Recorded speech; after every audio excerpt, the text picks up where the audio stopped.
Hello everyone. आज का topic है क्लोटिंग फैक्टर्स। ऐसे फैक्टर जो ब्लड को क्लोट करने में हेल्प करते हैं उन्हें क्लोटिंग फैक्टर के नाम से जाना जाता है।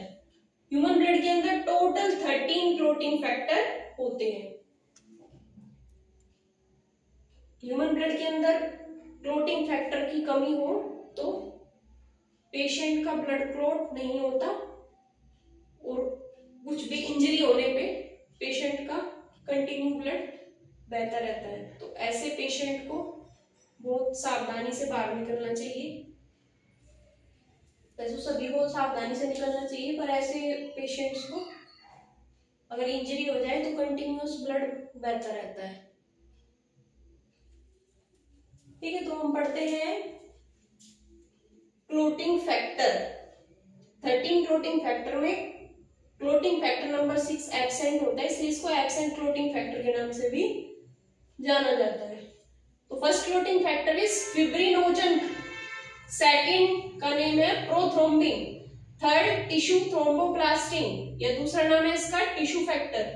Fourth clotting factor is ionized calcium, fifth clotting factor is labile factor या proaccelerin, sixth clotting factor absent clotting factor, 7 stable factor, other name is pro-converting factor, 8 clotting factor is anti-hemophilic factor, 9 clotting factor is Christmas factor, 10 clotting factor is factor X, Stuart power factor, factor 11 is plasma thromboplastin antecedent, 12 clotting factor Hagman factor, 13 clotting factor is fibrin stabilizing factor. ये total 13 clotting factor है। तो clotting factor exam, competitive exam के दृष्टिकोण से बहुत important topic है। इससे question पूछे जाते हैं। किस टाइप के क्वेश्चन पूछे जाते हैं कि क्लोटिंग फैक्टर 5 का नाम बताइए, clotting factor first clotting factor का नाम बताइए, या पूछा जाता है क्लोटिंग फैक्टर के अंदर कौन से नंबर का क्लोटिंग फैक्टर एब्सेंट रहता है, तो पता होना चाहिए हमें 6।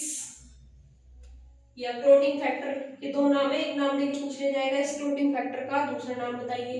क्लोटिंग फैक्टर के नाम, नंबर और उनकी सीक्वेंस भी पता होनी चाहिए और उनके अदर नेम भी पता होना चाहिए। क्लोटिंग फैक्टर की कमी होने की वजह से क्या होता है, पेशेंट को ब्लड क्लोट नहीं हो पाता। इंजरी होने पे पेशेंट का कंटिन्यू ब्लड बहता रहता है। जैसे हीमोफीलिया एक कंडीशन है, हीमोफीलिया कंडीशन है जिसके अंदर क्या होता है, हीमोफीलिया के भी टाइप होते हैं, हीमोफीलिया ए बी। तो इसमें एंटी हीमोफिलिक फैक्टर एब्सेंट होता है, इसकी वजह से पेशेंट का ब्लड क्लोट नहीं हो पाता और ब्लड इंजरी होने के बाद ब्लड कंटिन्यू बहता रहता है। ऐसे पेशेंट में टाइम पे फैक्टर चढ़ते हैं पेशेंट को, क्योंकि शरीर के अंदर बन नहीं रहे, एब्सेंट है, तो बाहर से देने पड़ेंगे क्योंकि पॉपुलेशन तो बहुत जरूरी है। ठीक है, तो क्लोटिंग फैक्टर बहुत इंपॉर्टेंट टॉपिक है। इसके क्वेश्चंस वगैरह याद के एमसीक्यूज वाले बुक से कर लेना। या कोई डाउट हो तो कमेंट कर देना, वीडियो अच्छी लगी हो तो लाइक कर देना, शेयर सब्सक्राइब कर देना। ठीक है, थैंक यू।